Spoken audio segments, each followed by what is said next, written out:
Hello friends, welcome to my YouTube channel. So guys, आज के इस वीडियो में हम लोग देखने वाले हैं जो आपका आईटीबीपी का एग्ज़ाम होने वाला है 26 सितंबर को।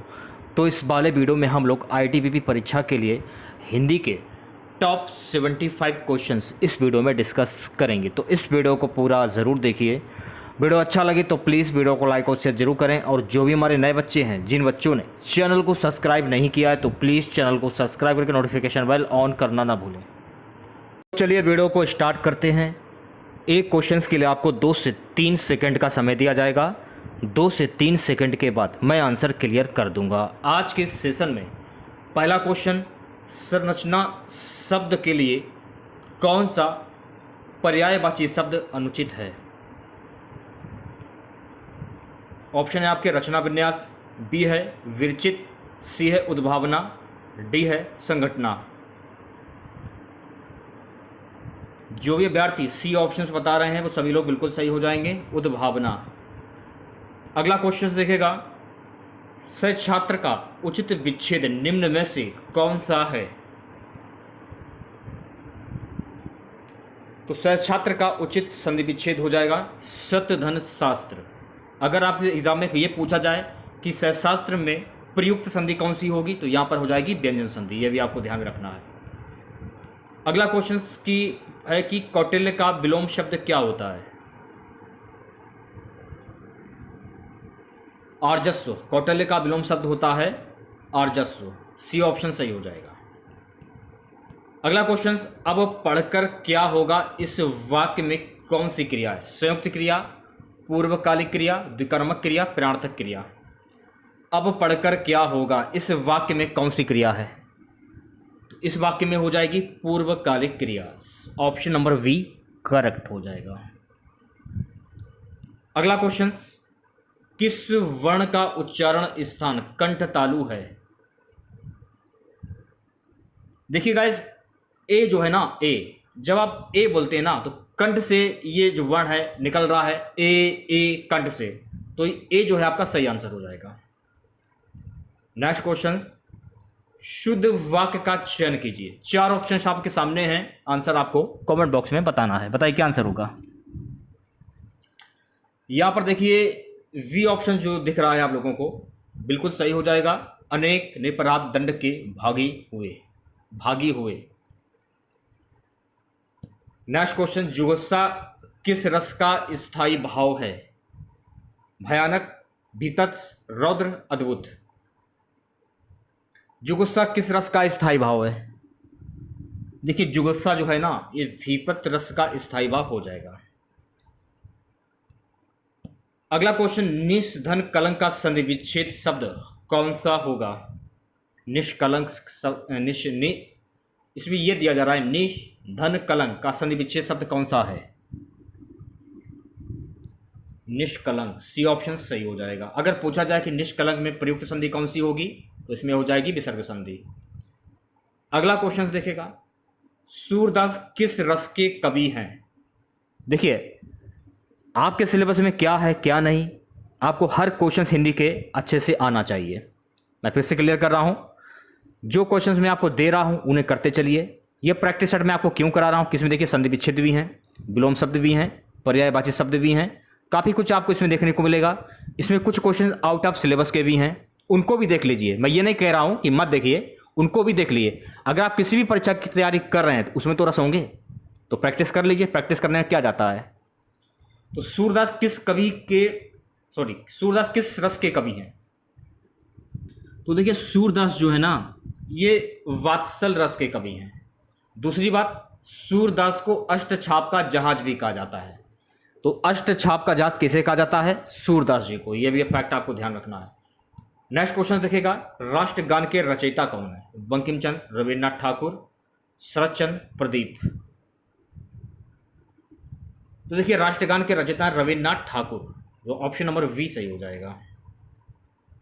अब देखिए पेपर में इस टाइप के क्वेश्चन जरूर पूछे जाते हैं, नीचे दिए गए वाक्यों के एक खंड में त्रुटि है उसे छांटिए। तो त्रुटि वाले क्वेश्चन से पूछे जा रहे हैं। तो अगर आप लोगों ने 15 तारीख वाला और 18 तारीख वाला एग्जाम अगर आप लोगों ने दिया होगा, तो उसमें आप लोगों ने देखा होगा कि त्रुटि वाले भी क्वेश्चंस पूछे जा रहे हैं। तो बताइए क्या आंसर होगा। किस खंड में त्रुटि है, उसका आपको चुनाव करना है, बताइए। सी ऑप्शन संबंध, इसमें त्रुटि हो जाएगी।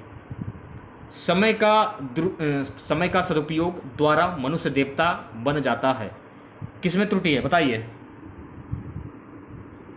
समय का सदुपयोग, इसमें त्रुटि हो जाएगी। अब देखिए, बर्तनी भी पूछा थी कि कौन सा शब्द कैसे सही लिखा जाता है, इस टाइप के भी क्वेश्चंस पूछे गए हैं, आप लोगों ने देखा होगा। प्रश्न संख्या 63 से 64, नीचे एक एक शब्द की वर्तनी की अनेक रूप प्रस्तुत हैं, शुद्ध वर्तनी का चयन करना है आप लोग। तो श्रृंगार कैसे लिखा जाता है, बहुत ही इजी क्वेश्चन है, आसानी से आप बता सकते हैं। आप प्रैक्टिस करते रहिए, ज़्यादा कुछ नहीं करना है आप लोगों को, जितना ज़्यादा प्रैक्टिस करेंगे उतने क्वेश्चंस आप लोगों के तैयार होंगे। श्रृंगार, ऑप्शन नंबर ए सही हो जाएगा। नक्षत्र, नक्षत्र की शुद्ध वर्तनी क्या होती है भाई, ऑप्शन नंबर वी करेक्ट हो जाएगा। नक्षत्र ऐसे लिखा जाएगा, नक्षत्र। नीचे एक एक शब्दों के विपरीत अर्थक शब्द चुनकर सही उत्तर के विकल्प चुनिए। अब देखिए, जैसे कि यहाँ पर यह दिया जा रहा है कि अवनत का विपरीत अर्थक शब्द क्या होता है, ये ऐसे भी क्वेश्चंस पूछे जाते हैं। तो अवनत का विपरीत अर्थक शब्द क्या होता है, उन्नत, सी ऑप्शन करेक्ट हो जाएगा। अर्वचीन का विपरीत अर्थ शब्द क्या हो जाएगा भाई, बताइएगा। अर्वचीन का विपरीत अर्थ शब्द क्या होता है, तो देखिए अर्वचीन का विपरीत अर्थक शब्द हो जाता है प्राचीन। बहुत ही इजी है क्वेश्चंस। अगला क्वेश्चन, पर्यायवाची भी पूछे जाते हैं।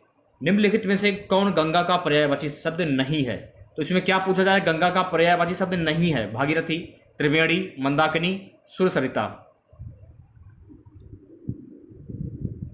ऑप्शन नंबर वी जो है आपका बिल्कुल सही हो जाएगा। त्रिवेणी जो है ना, ये गंगा का पर्यायवाची शब्द नहीं है।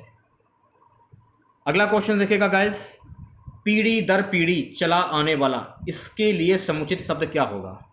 पीढ़ी दर पीढ़ी चला आने वाला, इसके लिए समुचित शब्द क्या होगा, बताइए। तो इसके लिए समुचित शब्द हो जाएगा अन्वयागत, ठीक है। अगला क्वेश्चन देखिएगा, संधि विच्छेद भी आते हैं। पवन का संधि विच्छेद क्या होता है भाई, बहुत ही महत्वपूर्ण क्वेश्चन है ये। पवन का संधि विच्छेद क्या होता है, पवन का संधि विच्छेद होता है पोधन अन। अवनी का विलोम शब्द क्या होता है भाई, अवनी का विलोम शब्द क्या होता है, तो अवनी का विलोम शब्द क्या हो जाएगा, अवनी का हो जाएगा अंबर, ऑप्शन नंबर वी करेक्ट हो जाएगा। निम्नलिखित में से कौन सा व्यंजन संघर्षी है, ऐसे व्यंजन जिनको बोलने में बहुत ही संघर्ष करना पड़ता हो। हाँ, डी ऑप्शन सही हो जाएगा। शुद्ध वाक्य का चयन करना है आप लोगों को, ये क्वेश्चन दिया गया है, यहां पर आपको शुद्ध वाक्य की पहचान करनी है। समाज की वर्तमान जो दशा है चिंताजनक है, तो ए ऑप्शन जो है आपका बिल्कुल सही हो जाएगा, ठीक है। इसमें भी देखिए आपको शुद्ध वाक्य की पहचान करनी है, शुद्ध वाक्य का चयन कीजिए। 73, साहब ने कहा है कि किसी को अंदर ना जाने दिया जाए, तो ए ऑप्शंस जो है आपका बिल्कुल करेक्ट हो जाएगा, ठीक है, ए ऑप्शंस। अब कुछ ऑब्जेक्टिव क्वेश्चंस देख लीजिए। वैसे ये क्वेश्चन आते तो नहीं है, तो इनको एक काम करते हैं, इनको छोड़ देते हैं, ठीक है, क्योंकि ये आउट ऑफ सिलेबस है। तो आउट ऑफ सिलेबस को तो मैं आपको नहीं पढ़ाऊंगा, ये वाला क्वेश्चन देख लीजिए, जो क्वेश्चंस आते हैं उनको देख लीजिए। रिक्त स्थान में उचित शब्द भरें। व्यंग लेखक सामाजिक पर तीखा प्रहार करता है, तो व्यंग लेखक सामाजिक पर कैसा प्रहार करता है, संगति पर तीखा प्रहार करता है। ये क्वेश्चन आउट ऑफ सिलेबस का है। अब ये वाला क्वेश्चन देखिएगा, ठुटरतो व गणतंत्र, इसको भी छोड़ते हैं। कारक से भी क्वेश्चंस काफी पूछे गए हैं पेपर में। बच्चे बस से पाठशाला जाते हैं, इस वाक्य में कौन सा कारक होगा। देखिए इसमें क्या पूछा जा रहा है, बच्चे बस से पाठशाला जाते हैं, तो इसमें कौन सा कारक हो जाएगा, तो इसमें हो जाएगा करण कारक। वाचस्पति, समास से भी क्वेश्चंस पूछे जाते हैं। वाचस्पति किस समास का समस्त पद है, तो ये हो जाएगा बहुप्रिय समास का उदाहरण। अव्यय से भी क्वेश्चंस पूछे जा रहे हैं। वह लाचार है क्योंकि वह अंधा है, इस वाक्य में कौन सा अव्यय है? कारणवाचक, परिमाणवाचक, संबंधवाचक, संकेतवाचक। तो इसमें हो जाएगा कारणवाचक, ऑप्शन नंबर 1 सही हो जाएगा। निर्देश दिए जा रहे हैं 87 से 88 क्वेश्चन। निम्नलिखित शब्दों के पर्यायवाची शब्द चुनिए। तो पर्यायवाची से भी क्वेश्चन पूछे जा रहे हैं। समुद्र का पर्यायवाची शब्द क्या होता है? समुद्र का पर्यायवाची शब्द होता है ऑप्शन नंबर डी, अर्णव। अगला क्वेश्चन, सौदामिनी का पर्यायवाची शब्द क्या होगा? सौदामिनी का पर्यायवाची शब्द क्या होता है? विद्युत होता है। डी ऑप्शन सही हो जाएगा। नीचे कुछ वाक्यांश वाक्य खंड दिए गए हैं, उनके साथ साथ एक शब्द के लिए 4 विकल्प दिए गए हैं। आपको सही विकल्प का चयन करना है। क्वेश्चन क्या है कि जिसे बुलाया ना गया हो, तो भैया मेरे जिसे बुलाया ना गया उसको क्या कहते हैं? अनाहूत, अनबोला, अतिथि, अभ्यागत। तो जिसे बुलाया ना गया हो उसको हम क्या कहते हैं? उसको हम कहते हैं अनाहूत। स्त्री जो अभिनय करती हो उसको क्या कहते हैं?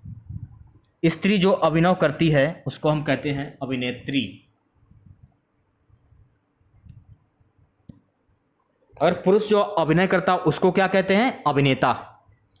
आशा से बहुत अधिक, इसको क्या कहते हैं? बहुत ही इंपॉर्टेंट क्वेश्चन है परीक्षा की दृष्टि से। आशातीत कहते हैं, ऑप्शन नंबर ए। अच्छा ये बताइएगा, अगर पेपर मान लीजिए पेपर में पूछा जाए कि उलट फेर होना, इसका अर्थ क्या होता है? उलट फेर होना तो परिवर्तन होना। नेक्स्ट क्वेश्चन देखिएगा। नेक्स्ट क्वेश्चन है कि अपने पैर पर कुल्हाड़ी मारना का अर्थ क्या होता है भाई? अपने पैर पर कुल्हाड़ी मारना, मुहावरे भी पूछे जाते हैं ज़्यादातर। स्वयं अपने को हानि पहुंचाना, डी ऑप्शन करेक्ट हो जाएगा। वह स्त्री, देखिए क्वेश्चन सब आपके लेटेस्ट पैटर्न पर आधारित हैं, बस आपको प्रैक्टिस करनी है और समझते रहना कि कौन सा आंसर आएगा। जैसे कि बहुप्रिय समास, मान लीजिए आपको मैं एक एग्जांपल दे रहा हूं। जैसे कि पेपर में आपसे पूछा गया कि लंबोदर में कौन सा समास होगा, तो आपके माइंड में ये बैठा हुआ है कि जब किसी वाक्य में किसी प्रसिद्ध व्यक्ति या भगवान के नाम आ जाए वहां पर बहुप्रिय समास होता है, तो लंबोदर में कौन सा समास हो जाएगा? लंबा उदर है जिनका, यानी गणेश। तो वाक्य में किसी प्रसिद्ध व्यक्ति या भगवान के नाम आ जाए तो भगवान का नाम आ रहा है तो बहुप्रिय समास हो जाएगा। इस टाइप से आपको क्वेश्चन को रटना नहीं है, सिर्फ और सिर्फ समझना है। वह स्त्री जिसकी कोई संतान ना हो उसको हम क्या कहते हैं? उसको हम कहते हैं बांझ। ऑप्शन नंबर बी सही हो जाएगा। अगला क्वेश्चन, कार्य को नए ढंग से करने की पद्धति को क्या कहते हैं भाई? कार्य को नए ढंग से करने की पद्धति को कहते हैं नवीनीकरण। सी ऑप्शन सही हो जाएगा। समय की दृष्टि से अनुकूल क्या कहेंगे आप इसको? ऑप्शन नंबर डी, समयानुकूल। डी ऑप्शन सही हो जाएगा। गद्यांश में प्रयुक्त शब्द प्रण का समानार्थी निम्नलिखित में से कौन सा नहीं है? कौन सा नहीं है ये क्वेश्चन में पूछा जा रहा है। सुदृढ़, सुदृढ़। दिन का विलोम शब्द क्या होता है भाई? जाहिर सी बात दिन का रात हो जाएगा, ज़्यादा दिमाग लगाने की जरूरत ही नहीं है, बहुत ही सिंपल क्वेश्चन है। कान का कच्चा मुहावरे का अर्थ क्या होता है भाई? कान का कच्चा, तो कान का कच्चा यानी जल्दी विश्वास करने वाला। ऑप्शन नंबर ए सही। आज से कौन सा शब्द संबंधित है? आज से कौन सा शब्द संबंधित है? पास। ऑप्शन नंबर ए सही हो जाएगा। तो कुछ प्रैक्टिस के लिए क्वेश्चंस देख लीजिए। पेपर पे आधारित जो प्रश्न हैं आपके, जो प्रीवियस ईयर पूछे गए हैं, वो क्वेश्चंस देख लीजिए। अब आपको आंसर देने की ज़रूरत नहीं है, बस समझने की ज़रूरत है, ठीक है। क्वेश्चंस क्या है कि राज्यसभा का समास विग्रह क्या होगा? तो राज्यसभा का समास विग्रह क्या होता है? राजा की सभा। अब देखिए यहाँ पे थोड़ा सा दिमाग लगाइएगा, यहाँ पर क्या बोला जा रहा है? राजा की सभा। राजा अलग है, की सभा, तो बीच में की आ गया। तो अगर पूछा जाए कि इसमें कौन सा समास होगा, तो मैंने आप लोगों को कई बार बताया, कर्ता ने कर्म को के, संप्रदान के लिए अपादान से, आप लोगों ने बचपन में काफ़ी बार पढ़ा होगा। तो यहाँ पर कौन सा समास हो जाएगा? तत्पुरुष समास हो जाएगा यहाँ पे। अगला क्वेश्चन देखिएगा, दूसरा क्वेश्चन। दिए गए शब्द के अनेकार्थी शब्द ज्ञात कीजिए। तो तंत्र का अनेकार्थी शब्द क्या होता है? जो तंत्र करता है, यानी कि किसी की उपासना करता है। दूसरा ऑप्शन सही हो जाएगा। अगला क्वेश्चन देखिएगा, दिए गए वाक्यांश के लिए सार्थक शब्द ज्ञात कीजिए। किसी भाषा की विचारधारा को दूसरे भाषा में व्यक्त करना, इसको क्या कहते हैं? किसी भाषा की विचारधारा को दूसरे भाषा में व्यक्त करना यानी कि अनुवाद।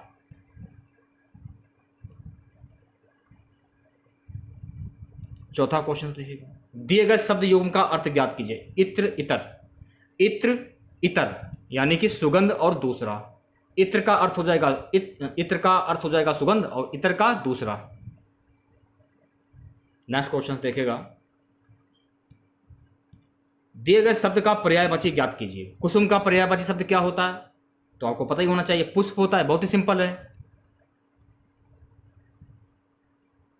अगला क्वेश्चन देखिएगा, दिए गए शब्द का प्रयुक्त संधि विच्छेद ज्ञात कीजिए। संयुक्त का संधि विच्छेद क्या होता है? सम धन युक्त। अगर पूछा जाए संयुक्त में प्रयुक्त संधि कौन सी होगी? व्यंजन संधि हो जाएगी। अगला क्वेश्चन, विद्या धन का समास विग्रह क्या होगा? यानी कि विद्या रूपी धन। ऑप्शन नंबर दूसरा सही हो जाएगा। बात करेंगे नेक्स्ट क्वेश्चन की। अगला क्वेश्चन देखिएगा, नमा, दिए गए शब्द का उपसर्ग ज्ञात कीजिए। तो अभियान, अभियान का उपसर्ग क्या होगा? देखिए, इसमें आपको दो बातें ध्यान रखनी है। स्टार्टिंग का जो शब्द होगा वो तो आपका हो जाएगा उपसर्ग, और लास्ट वाला जो शब्द है आपका ये प्रत्यय हो जाएगा। तो अभी इसमें जो है ना ये आपका उपसर्ग हो जाएगा।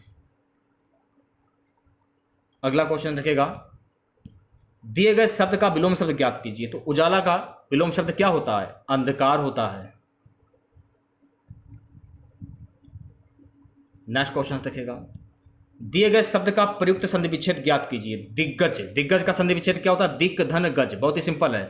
और पूछा जाए इसमें कौन सी संधि होगी? इसमें हो जाएगी व्यंजन संधि दिग्गज में। अब देखिएगा, ये वाला ऐसे रिक्त स्थान वाले क्वेश्चन ये भी पूछे जा रहे हैं ज्यादातर। दिए गए वाक्य में उचित लोकतृतीय का चयन करके रिक्त स्थान की पूर्ति कीजिए। चोर की खाली स्थान में तिनका, तो यहां पर चोर की दाढ़ी में तिनका होगा ना, यह आप लोगों ने कई बार पढ़ा होगा, बताने की जरूरत हमें नहीं है। नेक्स्ट क्वेश्चन देखिएगा, दिए गए शब्द का प्रत्यय ज्ञात कीजिए। अक्लमंद, तो अक्लमंद का प्रत्यय क्या होता है? मंद हो जाएगा। देख सकते हैं लास्ट वाला शब्द मैंने जस्ट अभी आपको बताया है। स्टार्टिंग का शब्द उपसर्ग, लास्ट वाला शब्द प्रत्यय।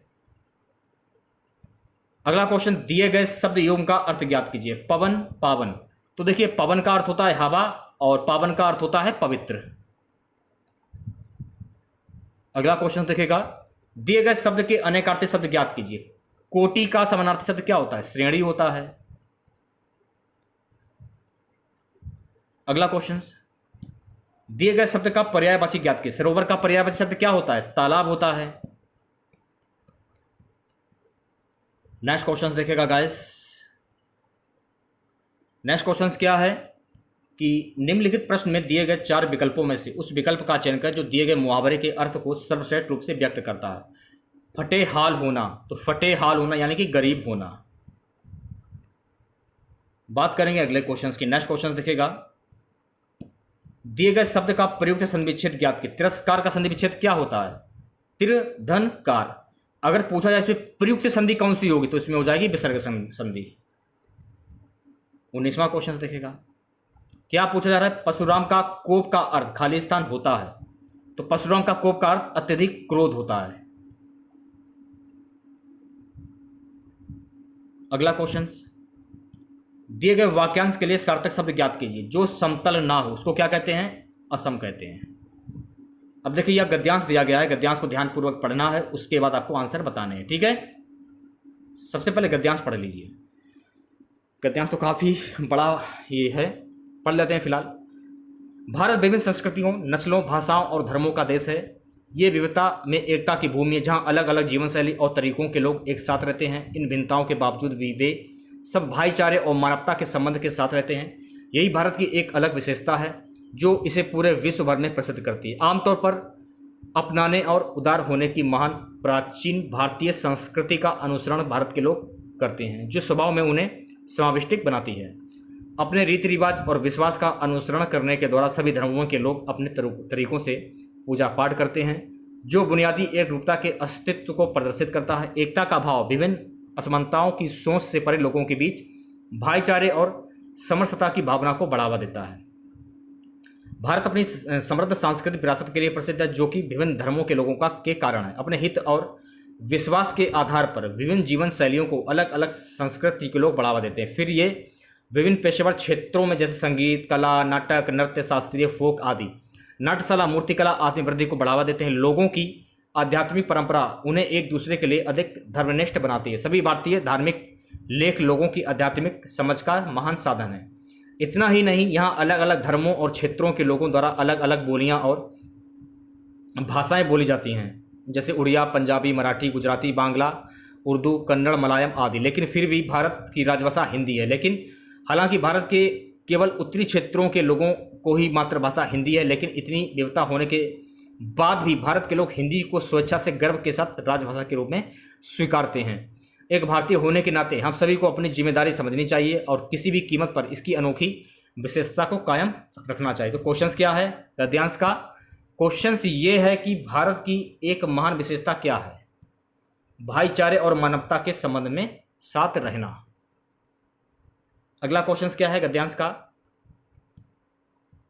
भारत किस लिए सबसे अधिक प्रसिद्ध है? तो भारत जो है ना, समृद्ध सांस्कृतिक विरासत के लिए प्रसिद्ध है। अगला क्वेश्चन क्या है? दिए गए अपठित गद्यांश का उपयुक्त शीर्षक क्या होगा? इस गद्यांश का शीर्षक है भारत की विविधता में एकता। भारत की राजभाषा क्या है? तो जाहिर सी बात है हिंदी है भारत की राजभाषा।